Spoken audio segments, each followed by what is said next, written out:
सहनाववतु सहनौ भुनक्तु सह वीर्यं करवावहै तेजस्विनावधीतमस्तु मा विद्विषावहै। ओम शांति शांति शांति। वैदिक जीवन पद्धति की इस कक्षा में आप सबका स्वागत है, अभिनंदन है। वेदो अखिलो धर्म मूलम, वेद सब सत्य विद्याओं का पुस्तक है। वेद का पढ़ना, पढ़ाना, सुनना, सुनाना तथा उसको अपने आचरण में लाना हम सभी का परम कर्तव्य है। यदि हम वेदानुकूल आचरण करते हैं, वेदोक्त शास्त्रोक्त ऋषि प्रोक्त कर्मों को करते हैं, तो निसंदेह उन्नति की ओर हमारा, विकास की ओर हमारा, उत्थान की ओर हमारा जो लक्ष्य है वो जरूर हमको मिलता है, लक्ष्य की प्राप्ति होती है। उधर हमारा हर प्रकार से कल्याण है, और इधर जहाँ कष्ट है, संकट है, जहाँ पर जो है अज्ञानता है, अविवेक है, जहाँ पर अधर्म है, अन्याय है, अविद्या है, अज्ञान है, अभाव है, अंधकार है, इधर से हम नहीं बच पाएंगे। यदि इधर आकर्षण रहा हमारा, तो हम निरंतरता के साथ, एकाग्रता के साथ, तत्परता के साथ, परस्परता के साथ, कृतज्ञता के साथ, माता पिता गुरु आचार्यों के सन्निधि में, उनके पावन मार्गदर्शन में सदा आगे बढ़ने का प्रयत्न करें। और इस प्रकार से जब हम प्रयत्न करेंगे तो निसंदेह हमारा यह जीवन अत्यंत श्रेष्ठ, सरल, सुगम्य और जो है हर प्रकार से सरलता से युक्त हो जाएगा। वैदिक जीवन पद्धति में प्रश्नोत्तर का क्रम चल रहा था और बहुत ही सुंदर प्रश्न किया हुआ है। आखिर क्यों वैदिक जीवन पद्धति को लोग भूलते जा रहे हैं, पहला प्रश्न है। इसे अपने जीवन के ऊपर लागू कैसे किया जाए, दूसरा प्रश्न है। तरह तरह के प्रोफेशनल कैसे इस लाइफ स्टाइल को जी सकते हैं, लोगों को यह संदेश वैदिक जीवन पद्धति का कैसे कैसे पहुंचाया जाए। अविनाश कुमार सिंह दिल्ली से इन्होंने प्रश्न किया है। अविनाश जी का प्रश्न यही है कि वैदिक जीवन पद्धति को हम क्यों भूलते चले जा रहे हैं, इसको कैसे अपनाएं, इसको प्रोफेशनल तरीके से कैसे लाइफ स्टाइल में जी सकते हैं और घर घर इसको कैसे पहुंचा सकते हैं। बहुत सुंदर प्रश्न किया है हमारे आदरणीय अविनाश कुमार सिंह दिल्ली से। मैं निवेदन करना चाहूँगा कि पहला प्रश्न जो कि इसको क्यों भूलते चले जा रहे हैं, वैदिक जीवन पद्धति को भूलने का मतलब क्या है। इसका तात्पर्य ये है कि जब हम किसी कार्य को, किसी व्यक्ति को, किसी स्थान को, किसी सामान को क्यों भुला देते हैं, क्योंकि उस पर हमारा आकर्षण नहीं होता, वह हमारा जो है आकर्षण का केंद्र नहीं होता है।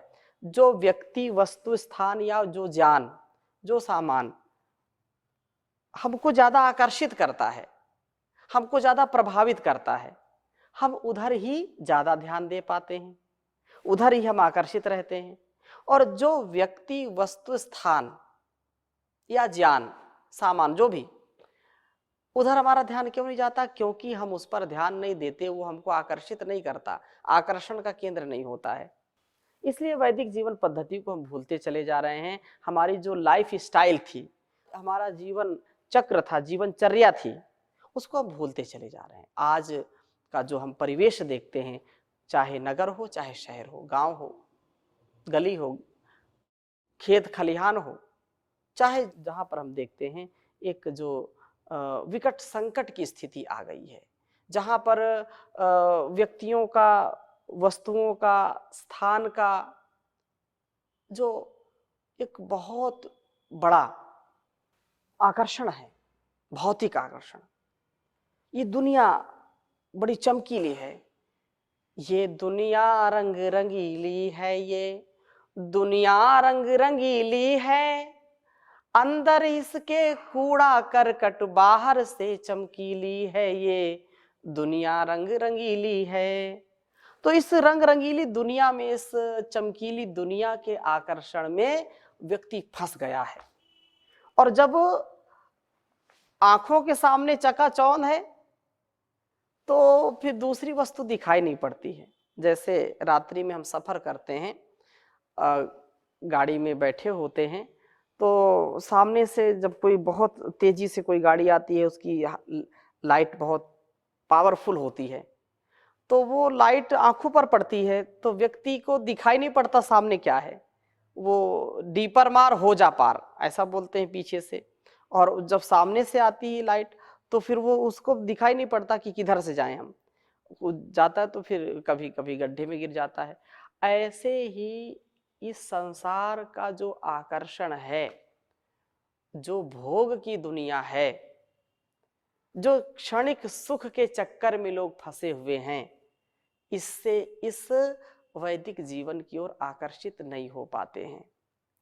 और ये जानते हुए भी कि भोगे रोग भयम, यत्र भोगाः तत्र रोगाः, जहां भोग है वहां पर रोग है।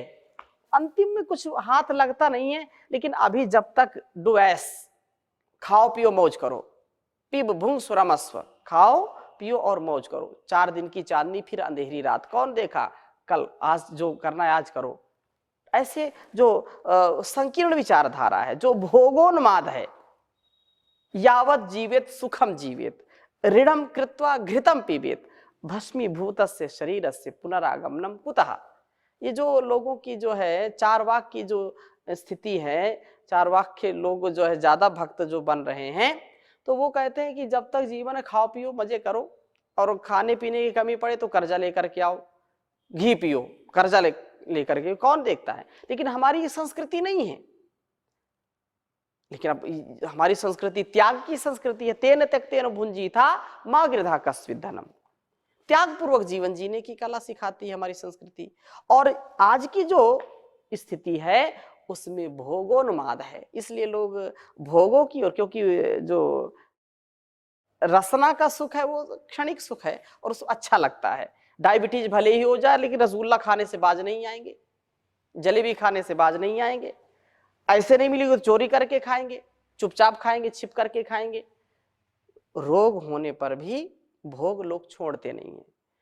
लेकिन हमारी संस्कृति ऐसी नहीं है, रोग होने नहीं देते। इतना संतुलित जीवन होता था। आहार पर भी विचार नियंत्रण, आहार पर नियंत्रण, विचार पर नियंत्रण, व्यवहार पर नियंत्रण, अपनी दिनचर्या पर।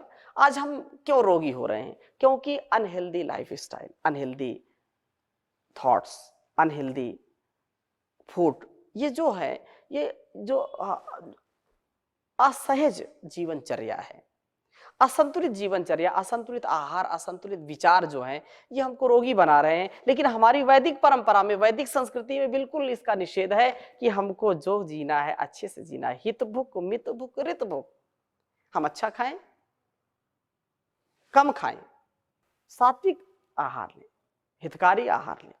और हितकारी आहार में भी जो सात्विक आहार है उसमें भी परिमित हो, और बेईमानी का नहीं, ईमानदारी का। आज जितना जो बेईमानी से कमाता है, जितना जो फ्रॉड कर ले, जितना जो है भ्रष्टाचार कर ले, जितनी बड़ी अट्टालिकाएं बना ले, जितने बड़े संसाधन एकत्रित कर ले, लोग उसको बोलते हैं ये बहुत अच्छा है। तो ये हमारी संस्कृति नहीं, हमारी संस्कृति तो त्याग तपस्या की है। इसलिए त्याग में जीवन हमारा होना चाहिए। वैदिक जीवन पद्धति हमको यही शिक्षा देती है कि हम इसको समझे, जाने। और वैदिक परंपरा से जुड़ने के लिए अत्यंत संतोष होना चाहिए, अत्यंत संतोष के साथ जीवन को जीना चाहिए। हम लालच ना करें। माँ गृधा कस्य स्विद् धनम की जो बात कही है, किसी के भी धन की लालच ना करें, किसी के संपत्ति की लालच ना करें। लोभ लालच ठीक नहीं, लोभा पापस्य कारणम, लोभ पाप का कारण होता है। लेकिन आज तो सब ये तो इससे विपरीत है, उल्टा है। हम कबीरदास जी को यदि उनके विचार को यदि देखते हैं तो उन्होंने भी कहा कि जो है संतोष में ही सुख है। हमारे ऋषियों ने कहा संतोषा परमम सुखम, संतोष में परम सुख है। इसलिए गोधन गज धन वाजी धन और रतन धन खान, गोधन गज धन वाजी धन और रतन धन खान, जब आवे संतोष धन, सब धन धूरि समान। रे कबीरा, सब धन धूरि समान।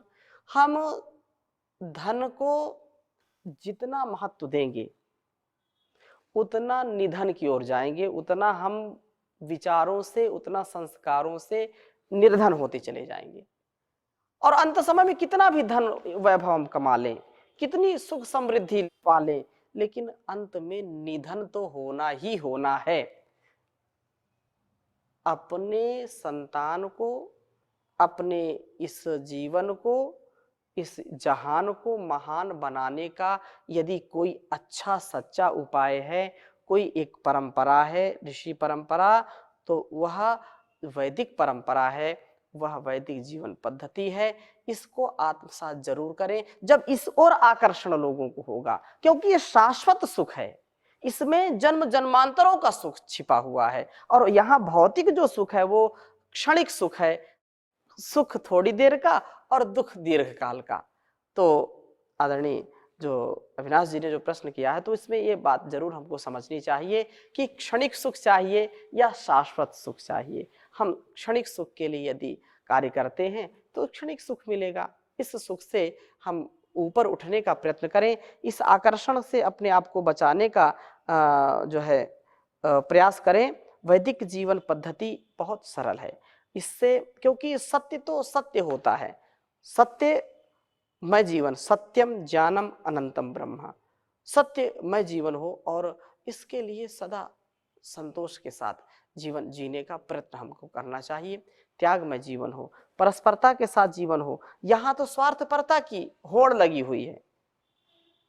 हमारा जीवन जो सर्वे भवन्तु सुखिनः सर्वे सन्तु निरामया सर्वे भद्राणि पश्यन्तु माँ कश्चित दुख भाग भवेद, ऐसी परंपरा है। लेकिन जो स्वार्थ की परंपरा, वहां तो बिल्कुल ऐसा नहीं, इससे उल्टा ही है कि जितना जो है नोच घसोट सको, जितना जो है इस समाज को, जितना लोगों को निचोड़ सको उतना निचोड़ लो। ये तो अवनति है, उन्नति नहीं है।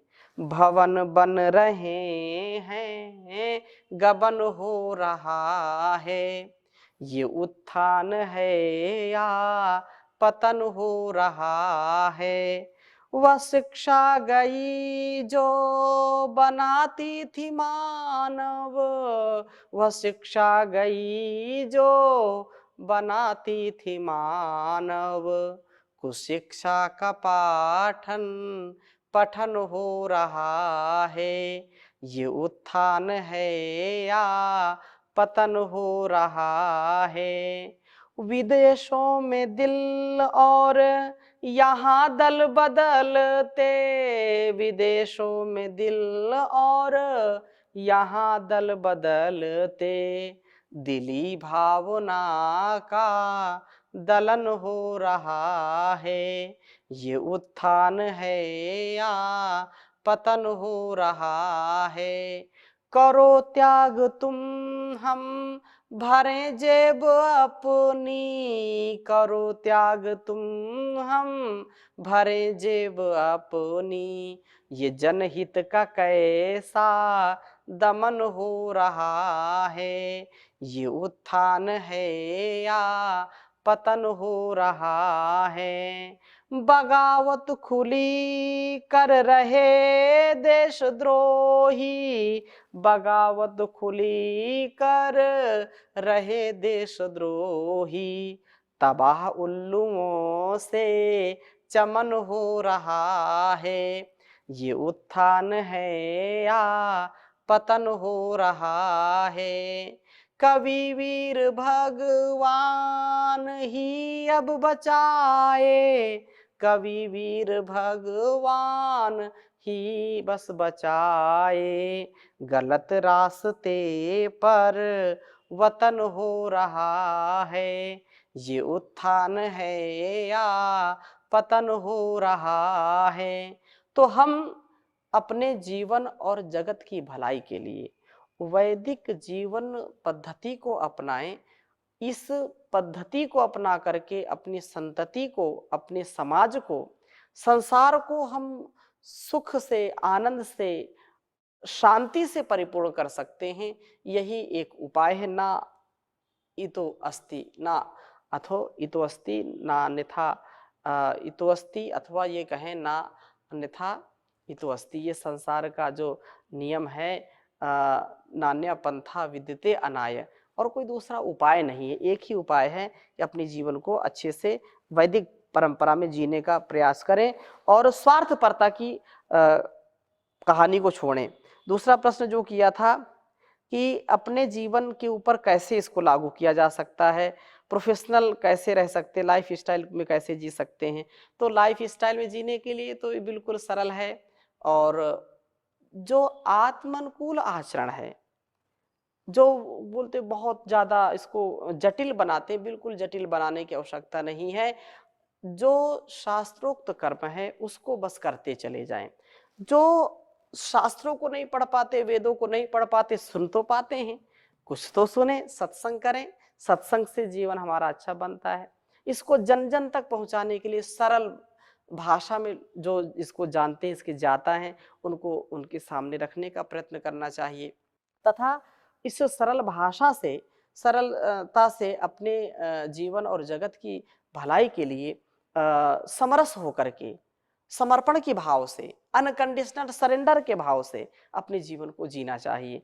और इस प्रकार से जब जिएंगे तो निसंदेह अपना तो जीवन अच्छा बनेगा ही बनेगा, इस संसार के लोगों के लिए भी हम एक आदर्श बन जाएंगे। और यही हमारे ऋषियों ने किया है कि सब कुछ त्याग करके, अपने लिए नहीं, अपनों के लिए नहीं, अपितु संसार के लिए, इस वसुधैव कुटुंबकम की भावना जो है, यत्र विश्वम भवत्येक नीडम, जहां पूरा संसार एक घोंसले के समान, एक परिवार के समान है, तो ऐसा जब भाव हो जाएगा, अयम निजः परोवेति गणना लघु चेतसाम उदार चरिता नाम तु वसुधैव कुटुंबकम।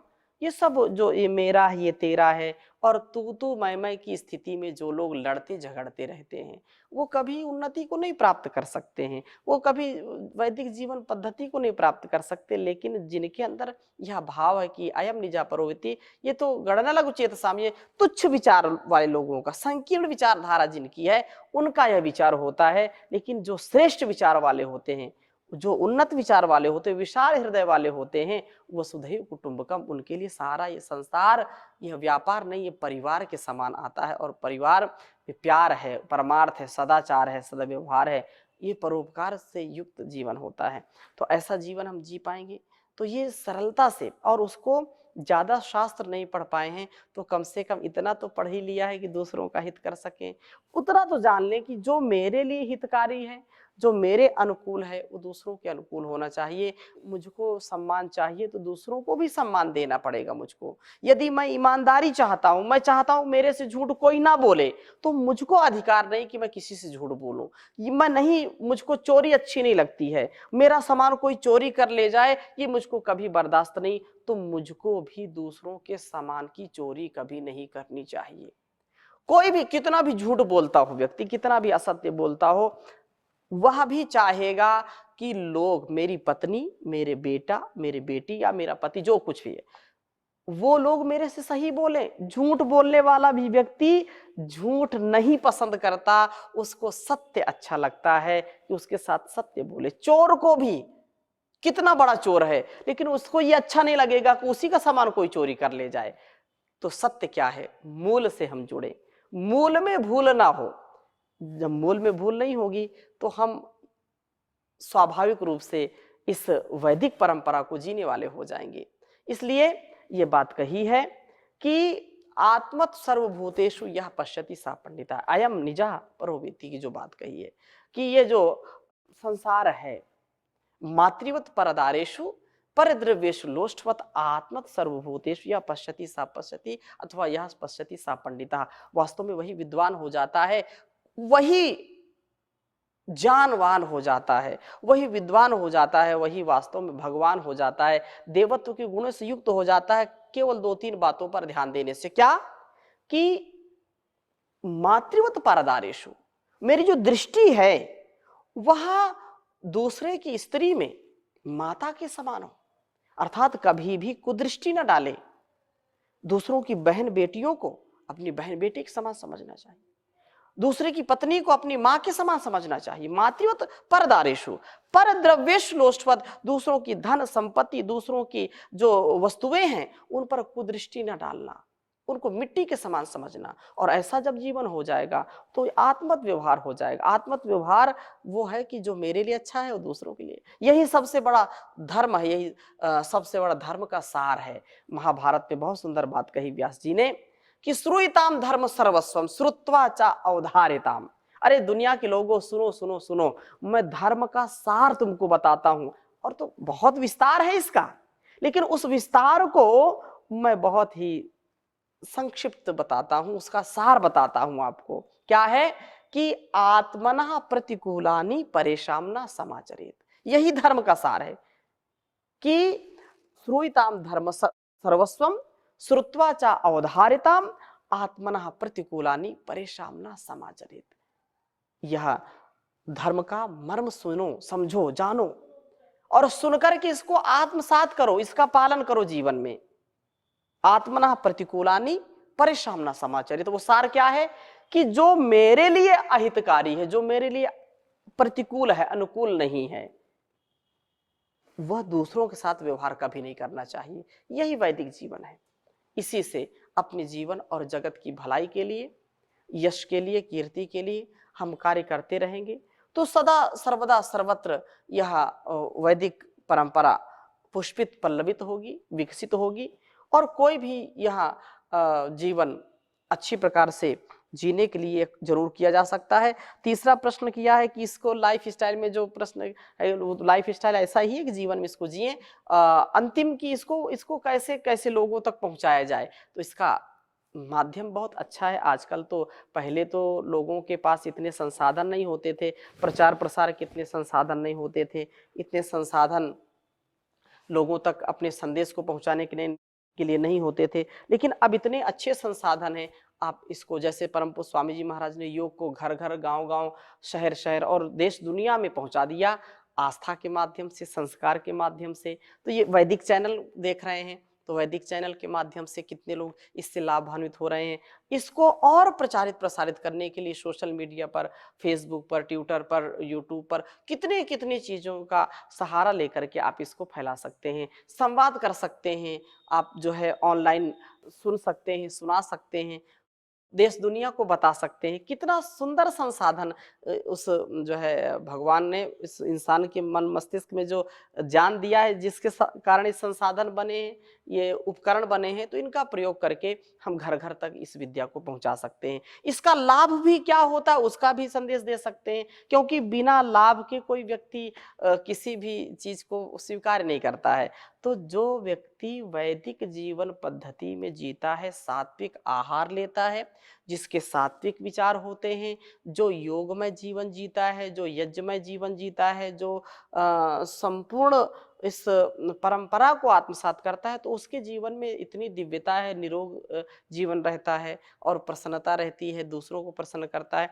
तो उसको हम जो है तुलनात्मक ढंग से भी तथ्य के साथ उसको पूरे प्रामाणिकता के साथ रख करके दिखा सकते हैं कि अमेरिका हो या जापान हो, रसिया हो या चाइना हो, सब आज इस ओर लौट रहे हैं, क्योंकि भौतिक सुखों में कोई सार नहीं। इन भोगों को भोग भोग करके कौन हुआ बीमार नहीं, इन भोगों में, रोगों में क्यों फंसना। इन भोगों से बचने का जो उपाय हमारे ऋषियों ने दिया है, इन उपायों को हम आत्मसात करें तो बहुत ही सुंदर जीवन जिएंगे। क्योंकि हिरण्मयेन पात्रेण सत्यस्यापि हितं मुखम तत्त्वं पोषण अपावृणो सत्य धर्माय दृष्टये।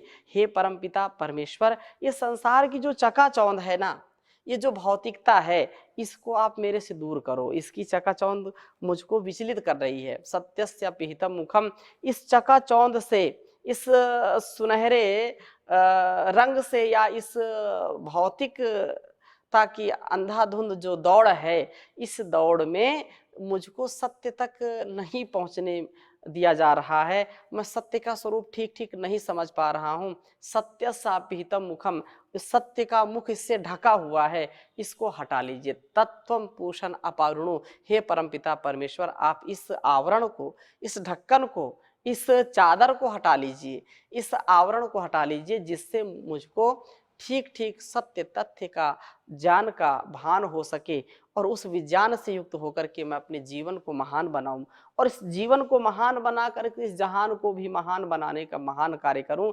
मूल में कोई भूल ना हो, नहीं तो जीवन धूल में मिल जाएगा, जीवन शूल बन जाएगा, काँटा जैसे चुभेगा, दुःख देगा, अपने आप को भी दूसरों को भी दुःख देगा। तो इस प्रकार से हम प्रार्थनापूर्ण हृदय से प्रभात में योग, यज्ञ, संध्या, हवन का भजन का, सत्संग का, स्वाध्याय का क्रम रखेंगे तो धीरे-धीरे इसको और प्रचारित प्रसारित करते हुए इससे लाभ कितने हैं, इसका बेनिफिट ही बेनिफिट है, कोई साइड इफ़ेक्ट नहीं, कोई डिफेक्ट नहीं है। इसका इफ़ेक्ट बहुत पॉज़िटिव है, इसका इफ़ेक्ट डिवाइन है, इसलिए इसको हमको आत्मसात करना चाहिए। इन्हीं शुभ संकल्पों के साथ आज की कक्षा को यहीं पर विराम देंगे। शेष चर्चा और कुछ प्रश्न हैं उनको अगली कक्षा में मिलेंगे।